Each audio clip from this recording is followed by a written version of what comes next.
Onlar bizim aramızda yaşayırlar. Amma aralarına bizlərdən kimsəni buraxmazlar. Onlar hər kəsdən uzaq gəzirlər. Fərqlidirlər, hamı kimi deyirlər. Onlar qaraçıdırlar. Qara sözü təkcə rənglərinə görə yox, qara əməllərinə, bəlkə də qara talihlərinə görə verilib onlara.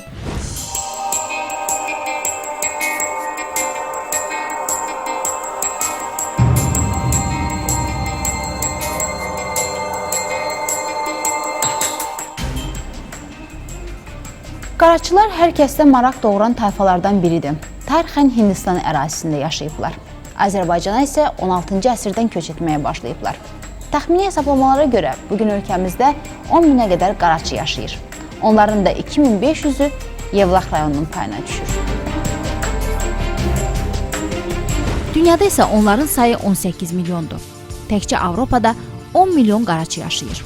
Qaraçıların ilk kiçik dəstələri Avropanın şərqində görünüb. Onların Avropaya hardan və nə üçün gəldikləri haqda dəqiq məlumat yoxdur. Bəzi mülahizələrə görə qaraçılar İstanbulun fəthi zamanı Avropaya daxil olublar. Başqa bir mülahizə isə qaraçıların iki yoldan Avropaya daxil olduqları yönündədir. Fərziyyələrə görə bir qrup qaraçı Bosfor, digər qrup isə Cəbəlüt Tarix boğazından Avropaya keçib. Qaraçılar bizim eradan əvvəl 1-ci min sonlarında Hindistandan köç ediblər. Ön Asiyaya, Avropaya, o cümlədən Qafqaza. Bunlara məsələn xalq demək olar, ona görə ki, məsələn bunların həyat tərzi var, iqtisadi birlik məsələsi. Deyək ki, bunların ünlü bir dil var. Məsələn, din var. Amma bəzən qlobal şəkildə götürəndə artıq bunlar xristiandır. Son zamanlar bunlar daha çox pravoslavlığa, daha çox üstünlük verirlər. Qaraçılara görə dünyanın yaradıcısı, qoruyucusu, həm də dağıdıcısı Durğa Tanrıdır. Amma buna baxmayaraq, qaraçılar əsasən yaşadıkları ölkənin dinini qəbul edirlər.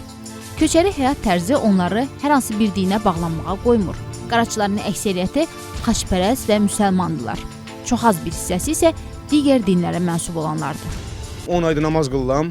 İndi deyirəm, əgər ki, məsəl üçün imkanım olsaydı, mən də Məşhədiyə gedərdim, mən də Kərbəlaya gedərdim, Həccə gedərdim. Amma indi imkanı yoxdur. Oruç tuturuq, qurban kəsirik. Qaraçılar çox vaxt özlərinə Misirli deyirlər. Qərbdə Roman adı ilə məşhurdurlar.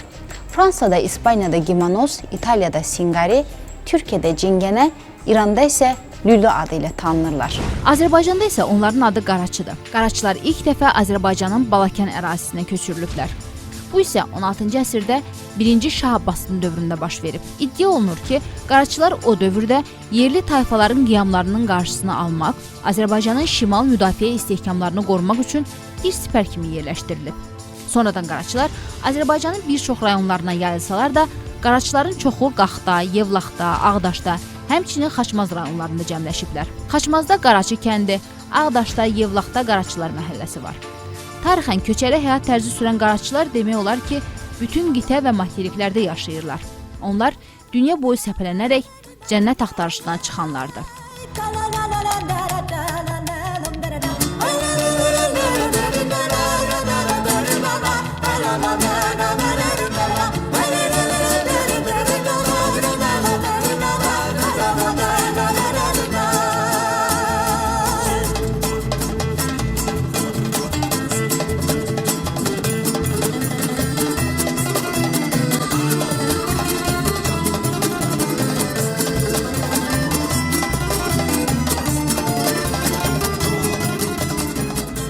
Dünyada qaraçılar musiqi və rəqsləri ilə də tanınırlar. Qaraçıların musiqisi Hind musiqilərinə yaxındır. Təsadüfi deyil ki, onlar Hind kinolarına baxıb başa düşürlər, təbii ki, bu kökləri ilə bağlıdır. Qaraçılar fala baxmaları ilə də məşhurdular. Başqalarının bəxtinə yazılanları əllərindən oxuyanlar bu peşəni də dədə-babadan qalma sayırlar. Onların inancına görə fala yalnız səhər saat 10-dan günorta saat 4-ə qədər baxılmalıdır. Ondan sonraki vaxtlarda isə kartların göstərdiyi məlumat yalan hesab olunur. Qaraçıların əksəriyyəti hipnoz etməyi yaxşı bilir və bunu heç də xeyirli məqsədlər üçün istifadə etmirlər. Bu səbəbdən də söhbət zamanı onların gözlərinin içinə baxmaq çox təhlükəlidir. Bu fırıldaq sənət sayəsində milyonlar qazananlar, milyonçuya çevrilənlər də var. Ümumiyyətlə, dünyada qaraçılar haqda yoxsul kəlməsinin istifadəsi yerində deyil. Avropada elə qaraçı baronlar var ki, onların yaşadığı evlərin, malikanələrin qiyməti milyonlarla avro ilə ölçülür.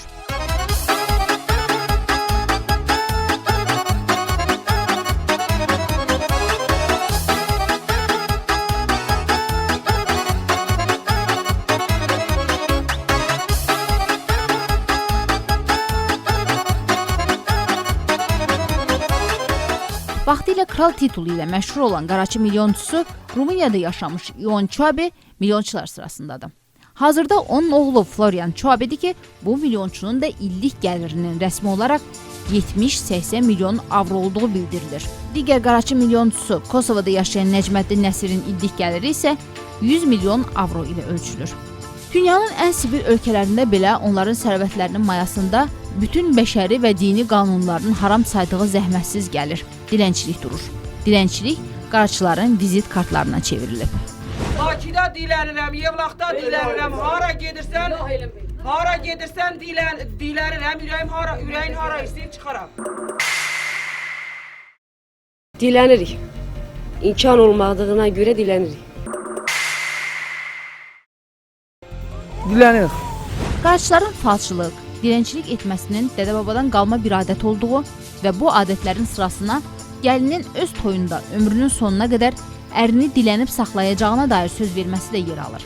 Bunun təsdiqi kimi qaraçı kişilərin daim evdə oturması, qadınların isə qapı-qapı gəzib dilənib ailəni dolandırmasını, bir də toy adətlərini göstərmək olar. Adətən onlarda qızlar 12 yaşından gec olmayaraq ərə gedirlər, ailə qururlar. Bunların toy mərasimlərində belə bir adətləri var ki, toy günü bəy müəyyən bir böyük xaralda, torbada gizlənir. Qadın orada and içir ki, sən o torbadan azad ol, mən ömrü boyu dilənib, dolanıb sizi saxlayacağam. Amma bəzi qaraçı qadınlar deyir ki, onlar ərə getdikləri vaxt ərləri qarşısında onları dolandıracaqlarına dair öhdəlik götürmürlər. Hamısı yalan söhbətdir. Nətər and içirəm ki, mən səni dilənərəm, səni saxlayaram. Heç olan iş deyil, yalandır, söhbətdir.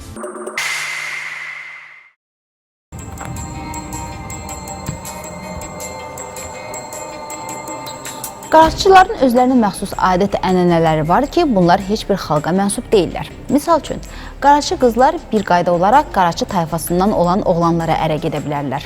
Qaraçı oğlanlar isə çox nadir hallarda başqa millətin nümayəndələri ilə ailə qura bilərlər. Bu qaraçıların özəlliyidir və bugün də qaraçılar bu çərçivədən çıxmırlar.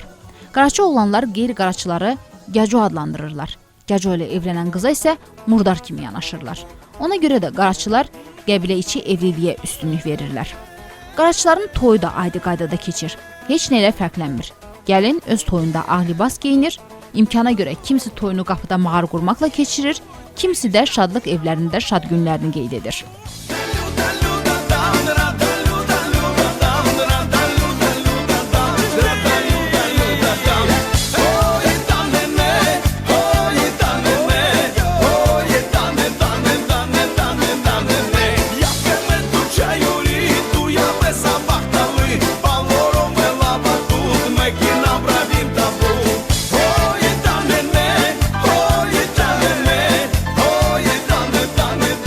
Bunlar patriarxal ailə mühitində yaşayan insanlardır və patriarxal ailə mühitində yaşadıqlarına görə gəlin qaynana münasibətləri bunlarda çox yaxşı şəkildə tənzim olunub. Böyük oğlun, ortancıl oğlun bunlarla bir yerdə yaşaması gəlin qaynana münasibətlərinin tənzimlənməsi əsasında baş verir. Əgər gəlin qaynanənin etimadını doğrudursa, onda onun ayrıca bir evdə gedib yaşaması üçün ana, qaynana hökm verir, qərar verir. Qaraçılar həddən artıq qızılı həris olurlar. Boşanandan sonra qızılın onlara qalması və sonraki qadınların sonraki həyat tərzində bu qızılın müəyyən rol oynamasına xidmət edir. Yəni qızıl qadınların boşanandan sonra sonraki həyat tərzində deməli bunlar üçün bir növ maddi təminat rolunu oynayır. Ona görə bunlarda qızıla bağlılıq daha çox deməli özünü göstərir. Onlar qızılı təkcə yatırım kimi yox, həm də hamıya göstərmək üçün istifadə edirlər. Varlı qaraçılar görünə bilən hər yerlərinə qızıl taxırlar. Hətta qabaq dişlərini sağlam ola-ola yondurub, qızıllatmaq dəbi olub qaraçılarda.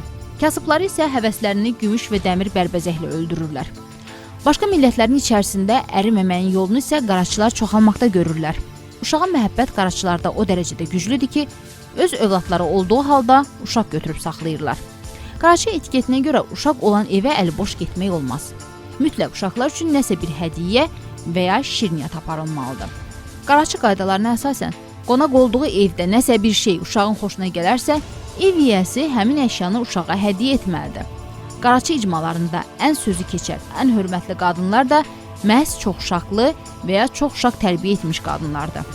Mənim öz uşağım çox deyil, 3 dənə uşağım var. 2 oğlum, 1 qızım var. Hərə gəlinlərimin hərənin 6 dənə uşağı var. Mən gətirməmişəm, qoy gəlinlərim doğsun. Qaraçılar köçəri olduqlarına görə süd məhsullarına daha çox maraq göstərirlər. Süd məhsullarının qida rasionunda əhəmiyyətli yer tutması isə ənənəvi köçlə bağlıdır. Qaraçıların ən sevimli yeməyi isə qızardılmış kirpidir. Bunu ən çox Polşa və Baltikyanı qaraçıları sevir. Mənbələr göstərir ki, orta əsrlər dövründə diskriminasiyaya məruz qalmış qaraçılar meşələrə çəkilib kirpi əti ilə qidalanırmışlar. Qaraçıların milli yeməkləri olmasa da mətbəxlərində bütün millətin yeməkləri olur. Plov bişirirlər, bizim elə cüzə plov bişirirlər. Məsələn, dədə-baba qaydası ilə. Amma bunların müxtəlif, deyək ki, o bişirilmə qaydasında, deyək bizim plov dəmə qoymaqdır, deyək ki, o plovun bişirilməsi özü bir xüsusi bir məktəbdir, xüsusi bir ənənədir. Amma o ənənə yoxdur. Elə bilin ki, onu belə deyək də üzünü köçürürlər. Ənənəvi milli bayramlar da var. Deyək ki, almanın təmizlənməsi bayramı var ki, mən onu görmüşəm. Yevlaxda qaraçılar, pravoslav qaraçılar, Yevlaxda bilirsiniz də Qaraçı məhəlləsi var. Onun canlı şahidi olmuşam. Almanı əsasən göy almanı bala sürtürlər, sonra xas suyunun onun üstündən tökürlər və onun yuyulması mərasimli. Alma da onların artım nöqteyi nəzərdən belə deyək, ənənəvi xüsusiyyət kimi bunların məişətə daxil olub. Qaraçıların deməli Azərbaycanlılarla bağlı, Azərbaycanlıların məişət mədəniyyəti ilə əlaqəli şəkildə inkişaf etməsini biz görürük. Qaraçıların milli geyimlərində tuman, deməli qırçınlı tumanlar bu gün də öz dəbini qoruyub saxlayıb. Və bu qırçınlı tumanların 19-cu əsrin əvvəllərində bizim nənə-babalarımızın da geyimində müşahidə edirik. Daha sonra onlarda sinə yaxalıqlıq köynəklərin geyilməsi dəbdə deyil. Yelbazi köynəklər var ki, qolları belə deməli sallanır və yaxası olmur, dairəvi şəkildə olur boyunları və bunların köynəklərinin yelbazi şəkildə qırçınlı tuman geyinməsi bunların maddi mədəniyyət nümunəsi kimi bu gün də qaraçıların geyim tərzində özünü qoruyub saxlayır. Əsasən bunlar şirəli evlərdə məskunlaşırlar. Şirəli evlər bilirsiniz, döşəmə yoxdur, torpaqla şirəliyirlər və orada yaşayırlar və bunlar ayaqyalın orada gəzirlər. Ayaqyalın gəzmək, ayaqqabı geyməmək ənənəsini bir növ o məhdudluqla, bunların azadlıq ruhunun geniş olması ilə, bunların köçəri həyat tərzi, dünya bunlar üçün evdir. Yəni bu anlamdan irəli gəlir. Yəni ayaqalın gəzmələri və ayaqqabı elə bir ayağı məhdudlaşdırır da bu anlamda, bu fikirdən irəli gələn bir məsələ kimi fikirləşirəm ki, bu nöqteyi nəzərdə bu məsələ ola bilər. Həyat tərzi ilə bağlı olan məsələdir. Çünki bilirsiniz də, bunlar bir yerdən başqa yerə köçmək üçün nəqliyyat vasitəsi kimi atdan istifadə edirdilər. Və bunların nəqliyyat vasitəsi, hətta bunların bayraqlarında da araba şəkli təsvir olunub. Yəni milli bayraqlarında araba təsvir olunub. Və bunların o at oğurlamaq peşəsi, adəti bunlarda deməli olub. Amma Cənubi Qafqaza gəldikdən sonra bilirsiniz, Qafqazda, Azərbaycanda, ümumiyyətlə Cənubi Qafqazda atın oğurlanmasına çox pis baxırdılar və bu ənənə adət demək olar ki, bugünkü müasir qaraçılarda, yəni 19-cu əsrdən sonra da təsadüf edilmirdi. Və bunlar qorxurdular kimizə atını oğurlamaq. Qaraçılar hansı ölkədə yaşayırlarsa, o ölkənin də adət ənənələrini köçürürlər. Təkcə onların dəfinləri özünə məxsus olur. Qaraçının ölümdən əvvəl toxunduğu əşyalar çirkli sayıldığına görə onunla birlikdə torpağa tapşırılır. Qəbirlərini çox dəbdəbəli etdirirlər. Bəzilərinin qəbirləri hətta yaşayış üçün lazım olan hər cür avadanlıqla təmin olunur. Əvvəllər bu, mərhumun sağlığında istifadə etdiyi əşyaların özü ilə bastırılması adətindən irəli gəlib. Sonradan isə var-dövlət nümayişinə çevrilib. Varlı baronlar dəfn edilərkən onların qəbirlərinə müxtəlif əşyalar qoyurlar. Məsələn, Şerar atanın qəbrinin yanında avtomobili bastırılmışdı.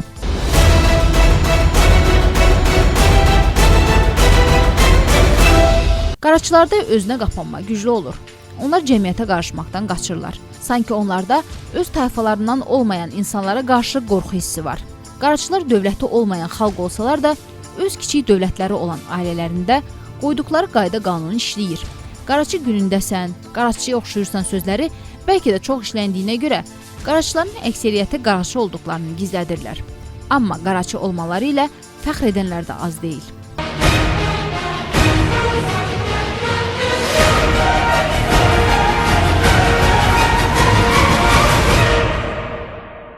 Qaraçıyam, orada fərq yoxdur. Mən özümü yumamalıyam ki. Nə olsun, hamısı hərənin bir cürə milləti var. Qaraçılar üçün ən dəhşətli cəza onların qaraçı taborundan qovulmasıdır. Bu cəza ən ağır cinayət törədənlərə tətbiq edilir. Qısa saç qaraçılar üçün təhqir hesab edilir. Saçın kəsilməsi, qırxılması qaraçı dəstələrindən uzaqlaşdırılan və təcrid olunanlara tətbiq edilir. Əgər qaraçının yalnız bir qulağında sırğa görsəniz, bilin ki, o ailənin yeganə övladıdır. Qısa saçı olan qaraçı xanımı heç görə bilməzsiniz, çünki bu namussuzluq əlamətidir. Sərxoş qaraçını görmək mümkünsüzdür. Qaraçılar spirtli içkini o qədər də qəbul etmir. Gənclərə isə böyüklərin yanında içmək qadağandır. Uşaqların övladlığa götürülməsi olduqca adi haldır. Qaraçıların uşağa və qocaya sevgiləri sonsuz olur. Doğrudur. Bəzən deyirlər ki, qaraçılar ona görə çox uşaqlılığa meyillidirlər ki, onların əməyindən istifadə edirlər. Amma qaraçılar çox uşaqlılığı uşağa sevgiləri ilə əsaslandırırlar. Kasıb qaraçılar bir mərtəbəli evlərdə yaşasalar da, varlı qaraçılar evlərini mümkün qədər çox mərtəbəli tikdirirlər. Bu evlərdə o qədər boş otaqlar olur ki, bəzən sayını belə unudurlar. Köçəri qaraçıların yerli əhaliyə uyğunlaşmaları o qədər də çətin olmur. Əhali ilə bunların münasibəti çox yaxşı. Yəni burada ayrı seçkilik yoxdur. Onlara ayrı seçkilik qoymurlar ki, bunlar milliyyətcə, irqcə başqa millətdilər. Onların uşaqları eyni bizim uşaqlarla bərabər məktəbdə oxuyurlar və bizlə kompakt yaşayırlar. Adətən bax bizdə Qarxın kəndində 4-cü, 5-ci plan deyilən küçələrdə onlar məskunlaşıbdır. Qonşuluqda eləyirlər, əhalinin bir-birinin xeyrində, şərrində də iştirak eləyirlər. Elə yaxşı etibarı qaraçılar var ki, Azərbaycanlılar onları özlərinə kirvədə tuturlar. Qaraçılar özdə dostluğa möhkəm adamdır, əlinə baxma. Onlara məsələn bir söz dedirsə, məsələn onun üstə duran adamdılar, daha yalan olmur. Bunların məsələn mən sana deyim ki, mən bunlarla çox söhbət eləmişəm. Bunlar o mənim bağışdan o qız ki yol ərə gedir, məsələn bir şey eləyir. Onda bunlar and içirlər təndirə də, çörək pişən təndirə and içirlər ki, bu təndir haqqı mən yoldaşımın yolunda sədaqətli olacağam. Dilənib dolansam da onu yaxşı saxlayacağım. Bunlarda bu ədətdir var.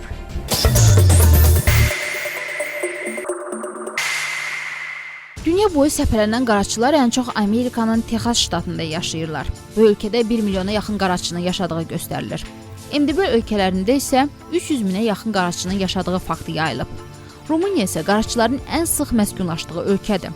Orada qaraçılarla bağlı dövlət strategiyası hazırlanıb. Qaraçıları cəmiyyətə inteqrasiya etmək, onların peşəkar kadr kimi yetişməsinə yardım etmək üçün uzun müddətli layihələr həyata keçirilsə də, bu sonunda o qədər də nəticə vermir. Qaraçıları təhsilə, peşə öyrənməyə cəlb etsələr də layihə bitən kimi qaraçılar yenə köhnə peşələrinə dönülmüşlər. Çalıb oynayır, təhsildən yayınırmışlar.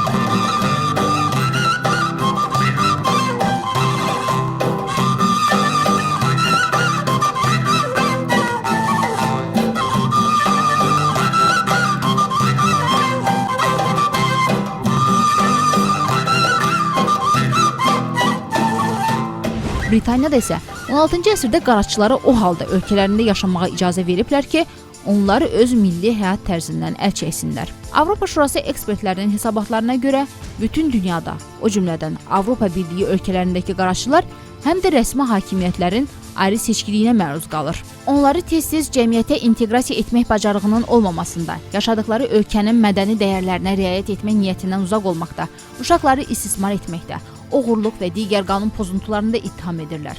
Beynəlxalq qeyri-kommersiya təşkilatlarının məlumatına görə, bugün Avropa ərazisində yaşayan təxminən 10 milyon qaraçının 90%-i yoxsul vəziyyətdədir. Avropa Birliyi ölkələrində hər il antisemit və islamofob insidentlərin rəsmi statistikası dərc edilsə və belə hallarla mübarizədən danışılsa da, qaraçıların diskriminasiyası hökumət səviyyəsində araşdırılmır. İnsanlar onların haqqında falçı, oğru, evsiz-eşiksiz, küçədə böyüyüb boya başa çatan kimi mənfi rəyə malik olsa da, bu xalqın özünə görə mədəniyyəti, zəngin musiqisi, maraqlı adət-ənənələri var. Qaraçı musiqisi dünyada şöhrət tapan musiqi janrıdır ki, onun da öz fanatları var. Avropa ölkələri qaraçılardan çox xüsusiyyətlər götürüblər. Misal üçün, məşhur flamingo rəqsinin müəllifi qaraçılardır.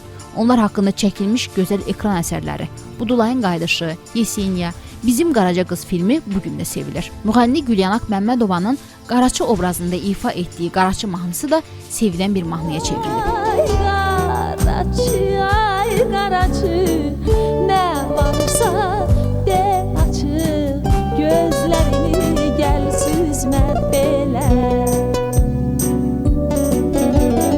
Qaraçı,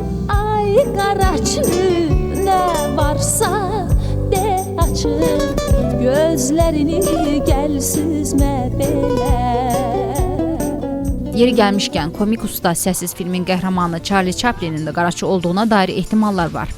Charlie Chaplinin 4 dəfə evlənməsi, 11 uşaq sahibi olması və sonuncu övladının isə o 73 yaşında olarkən dünyaya gəlməsi də məşhur aktyorun qaraçı ehtirası ilə əlaqələndirilir. Budulayın Qayıdışı filmində oynadığı qaraçı obrazı ilə məşhurluq qazanan SSR xalq artisti Mikhail Valankirin də qaraçı olduğu təsdiqlənib. Onun qızı Stella hazırda siyasi fəaliyyətlə məşğuldur. O Moldovanın Fransadakı səfirliyində çalışır. Qaraçıların siyasətlə məşğul olması fikri çoxuna qəribə gəlsə də qaraçı qanunu daşıyan siyasətçilər az deyil. 2001-ci ildə Çeçenistanın baş nazirinin müavini Yan Sergunin qaraçı olduğu sonradan məlum olub. O özü soyadının Reşitnikov olduğu və qaraçı əsilli olduğunu etiraf edib. Yüksək post sahibi, həm də fəlsəfə doktoru olan Yan Sergunin qaraçı saytının açılmasının da təşəbbüskarıdır. O 2004-cü ildə müəmmalı avtomobil qəzasında ölüb.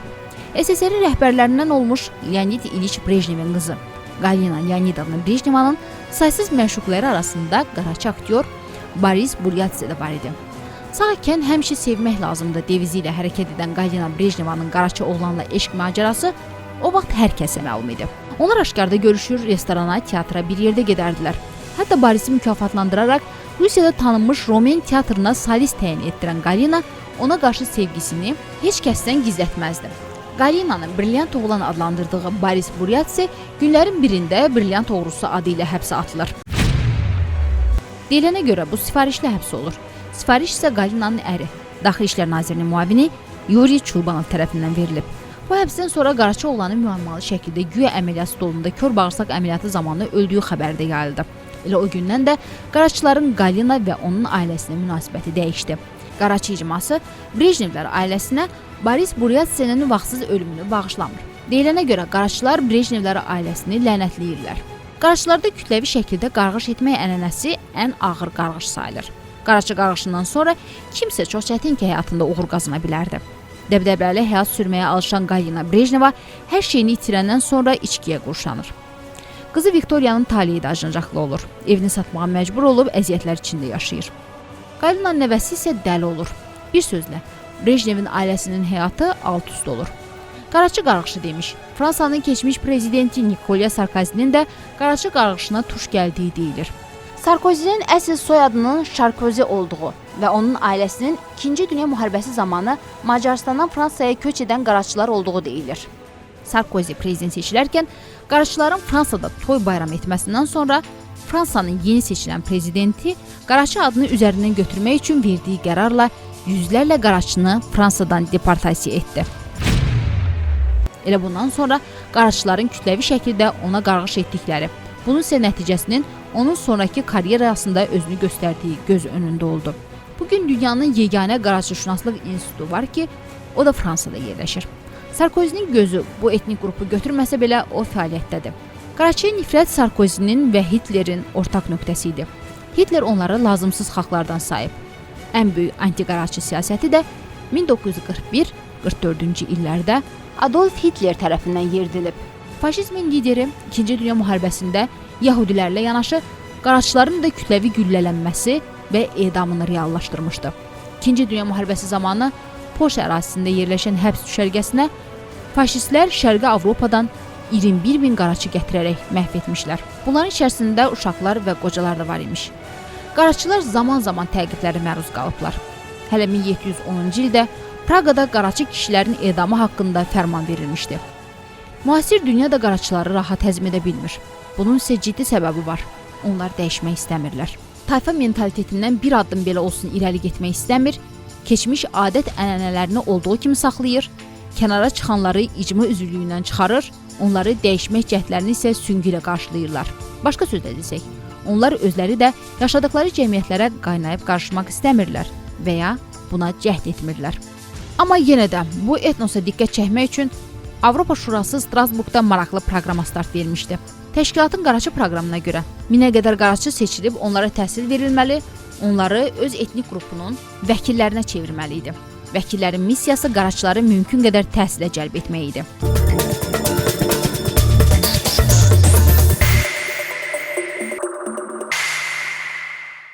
Rusiyada Tsiqan adı ilə məşhur olan qaraçılar 1501-ci ildən başlayaraq bu ölkəyə gəliblər.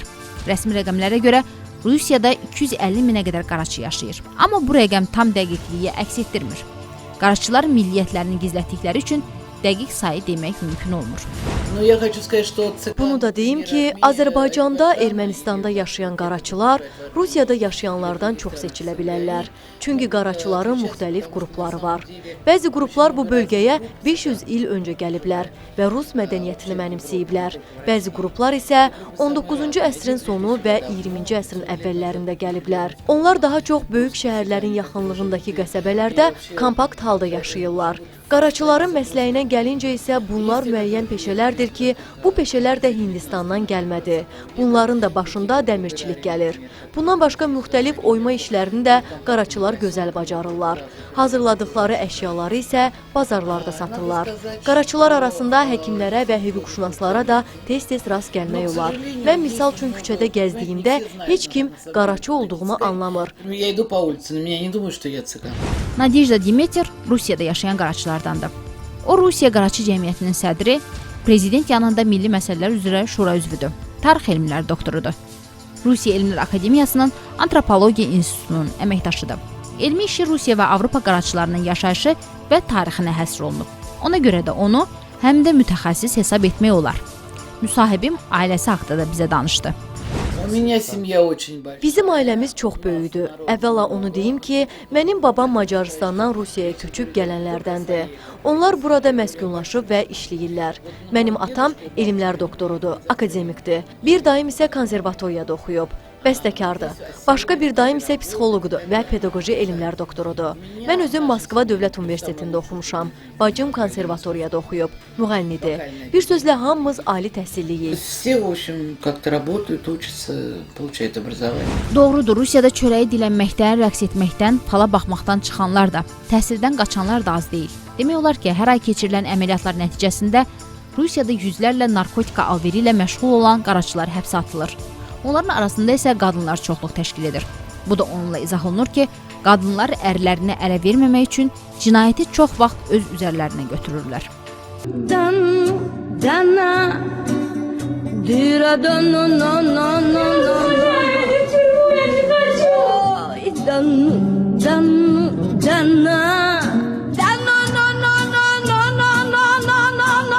Amma o da faktdır ki, Rusiyada bir qrup qaraçı qara işlərlə yox, musiqi ilə məşğuldur. Bugün Moskvada dünyanın ən böyük qaraçı teatrı fəaliyyət göstərir. Romen adlı bu teatra məşhur artist Nikolay Sviçenko rəhbərlik edir. Onun yoldaşı Tamila Ağamirova Azərbaycanlıdır. Mənim də yaxın rəfiqəm sayılır. Mən bu ailəni uzun illərdir və çox yaxından tanıyıram. Bunu deyə bilərəm ki, bu ailə olduqca mehribandır. Aralarındakı sevgi sanki üzlərində yazılıb. Bir-birləri üçün o qədər həyəcanlanırlar ki, onların bu münasibətlərinə sadəcə həsəd aparmaq olar. Tamila əlbəttə ki, yoldaşının qaraçı olmasına görə heyfslənmir. Tam tərsi, bununla fəxr edir. Onlar birlikdə çox xoşbəxtdirlər. Bir sözlə, onların ailəsi və yaradıcılıqları sanki bir Allah vergisidir. Teatr və kino aktrisası, rəqqasə və dövrünün ən füsunkar qadınlarından biri kimi tanınan Tamila Ağamirovanın adı Azərbaycanda çoxlarına tanışdı. Bakıda anadan olmuş, 50-60-cı illərdə çəkilən bir çox Azərbaycan filmlərində rol alan Tamila Ağamirova həyatını qürbətlə bağlayan ən məşhur Azərbaycanlılardan biridir.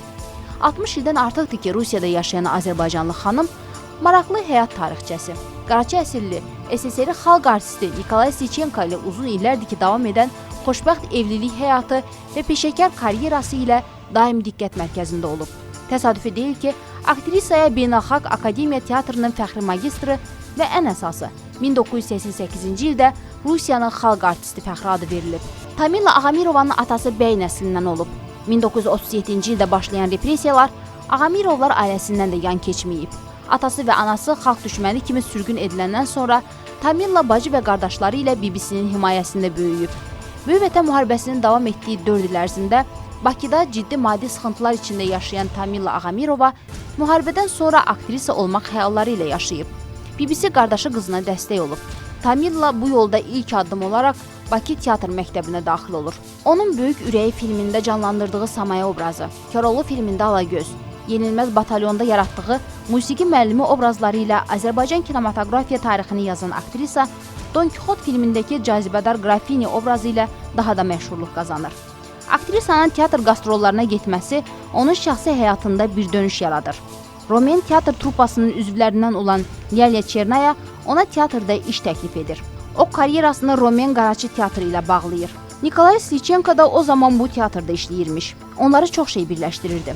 Nikolay Slichenko da Tamila Ağamirova kimi çətin həyat sınaqları ilə üzləşmişdi.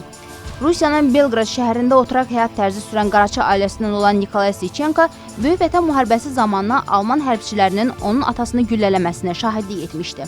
O müharibədən sonra çoxsaylı bacı qardaşlarını dolandırmaq üçün Voronezh vilayətindəki kolxozda çalışır və təsadüfən haqqında eşitdiyi Romen musiqili dramatik Qaraçı teatrında çalışmaq üçün Moskvaya yollanır. Aktyor kimi çoxsaylı tamaşaçı rəğbəti qazandıqdan sonra Nikolay Slichenko rejissorluq kurslarını bitirir və 1977-ci ildə Romen teatrının baş rejissoru olur.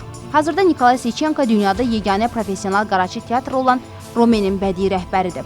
Tamila bu teatrda çalışarkən təkcə karyerasını deyil, həyat yolunu da Qaraçı oğlanla Nikolay Slichenko ilə birləşdirir. 26 yaşlı Nikolay Slichenko ilə 32 yaşlı Tamila Ağamirova ailə qururlar. 50 ildir ki, hər səhər yuxudan durur, əziz Tamilam üçün Tbiliso mahnısını ifa edirəm.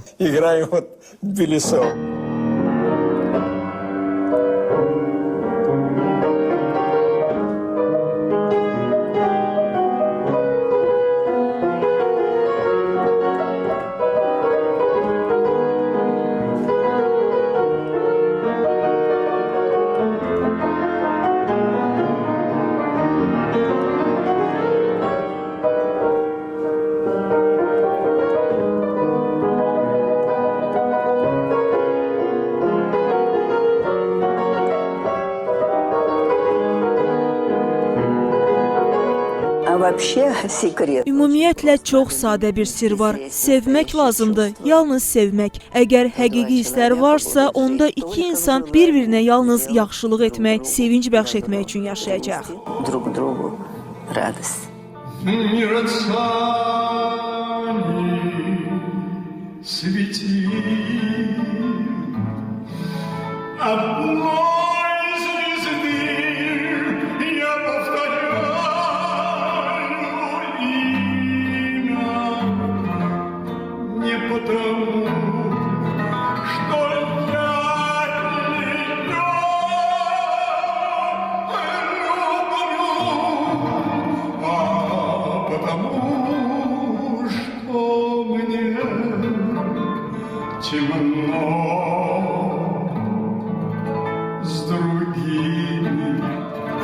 Onlar evliliklərinin ilk illərində ciddi maddi sıxıntı içində bir otaqlı mənzildə yaşasalar da, aralarındakı güclü sevgi bu çətinlikləri görünməz edir. Bu xoşbəxt evlilikdən onların 2 oğlu, bir qızı dünyaya gəlib.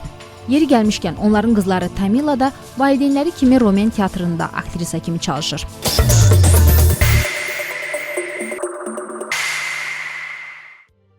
Rusiyada hələ də baronların idarə etdiyi Qaraçı məhəllələri var. Orada yaşayan bütün qaraçılar barona, tayfa başçısına tabidir.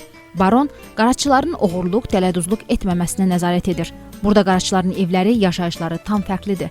Rusiyadakı qaraçılar pul dolanışıq davası deyil, onların məhəlləsinə verilən qazın kəsilməsinə görə haküy edirlər.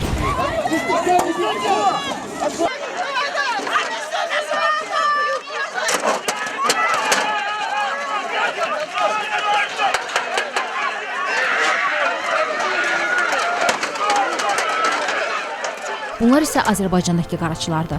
Bu onların evi, bu onların yaşayışı.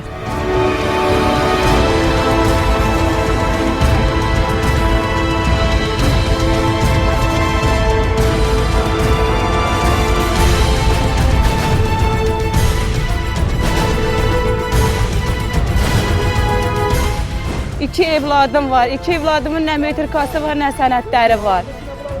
Ata yurdunda qalıram, imkanım yoxdur, o da böyük uşağım odur, heç nəyim yoxdur onlara baxmağa. Bir 2-3 mana gedib evlaqda tapıb gəl, bir gün yerib 5 gün yemirik. Oğlu heç quru çörəyimiz də yoxdur, Allaha and olsun. Özümüz acından qırılırıq. 2 evlaqda heç səhərdən heç çörək yeməyiblər. Yoxdur, imkan yoxdur, özümüz acından ölürük. Nə uşaq pulu mənə verirlər, nə yardım verirlər, heç nə. Mən nə diləməyə getmirəm, nə natol onu. Gələk bas yiyeyim. Evdə qalmışam, heç nə yoxdur yiyeyim bax. Çep qumdan, nə çepdim. Gələ uşaq pulu yardım versələr mən getməyim. O diləməyi tərk edəyim. Yoxdur, bir şey yoxdur yiyeyim. Pis vəziyyətdə yaşayırıq, dolana bilmirik. 2 manat, 3 manata cavan uşaqlarımız gedib fəhləliyir. Onu qaza verək, onu işığa verək, onu çörək pulu eləyir. Necə eləyə biz dolana bilmirik. Dolanmaq çox çətindir, çox pisdir.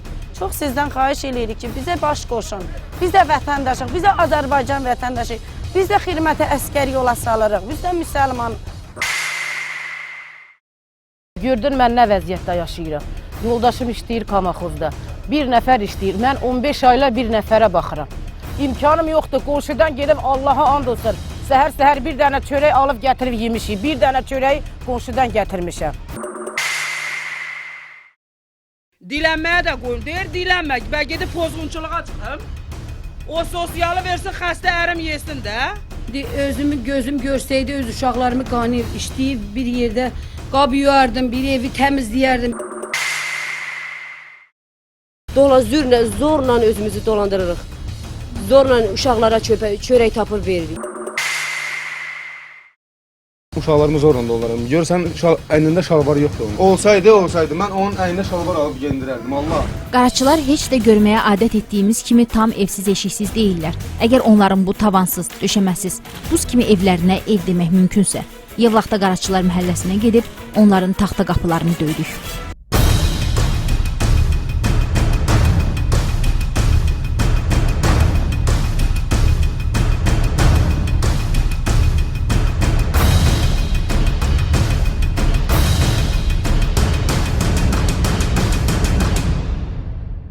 Burada uşaqlar öz uşaqlıqlarını yaşamır.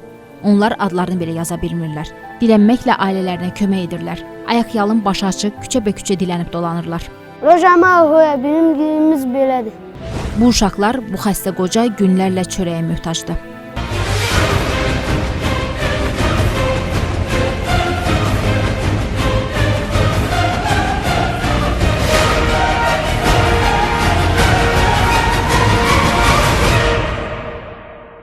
Kənardan kiminsə bir tikə çörək gətirib onlara vermələri ilə səslərini kəsən bu uşaqların valideynlərinin bir dərdi var. İş olsa işləyərdik. Heç olmasa quru çörəyimizi alardıq demələri isə məni kitablardan oxuduğum müharibə illərinə, jımıqla dolanan o illər apardı. Azərbaycanın rayonunda deyil, Somalidə olduğum təəssüratı yarandı məndə. Onların vəziyyətini Dövlət Sosial Müdafiə Fondunun rayon bölməsinə çatdırdıq. Amma onlardan bir xəbər ala bilmədik. Bəs bizim gördüyümüz bu vəziyyət Yevlax rayonunun rəhbərliyində hansı təəssüratı yaratdı görəsən? Burada iki tip qaraçılar var. Onların bir hissəsi artıq məskunlaşıblar, özlərinə yaxşı evlilər tikiblər, yaxşı yaşamaq, yaxşı şərait yaradıblar. Onlar daim burada yaşayırlar və işləyirlər. Heç bir diskriminasiya halları yoxdur qaraçılara qarşı rayonumuzda.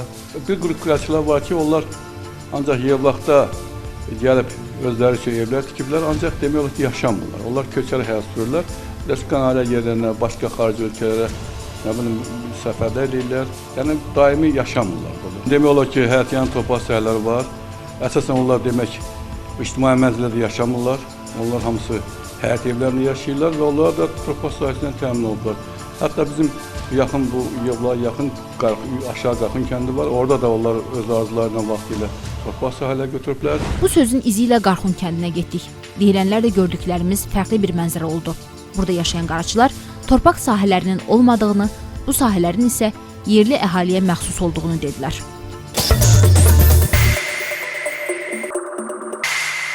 Bu köçəri xalqın orijinallığını və mədəniyyətini qorumaq məqsədi ilə 1971-ci ildə Londonda Qaraçıların Beynəlxalq İttifaqı yaradılıb. Həmin gün 30-dan artıq ölkədən olan Qaraçı icması nümayəndələri xalqlarının bayraqlarını seçib aprelin 8-ni Beynəlxalq Qaraçı günü kimi elan ediblər. Bugün bütün dünya qaraçılarının milli bayramıdır. Bugün bir parça çörəyə möhtac olanların günüdür.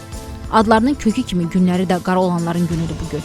Onların gününü xoş etmək, ən azından bu uşaqları sevindirmək, onlara bayramı yaşatmaq olar. Onları ələ baxımlı etməklə yox, təhsilə, işə cəlb etməklə cəmiyyətin üzvü etmək olar.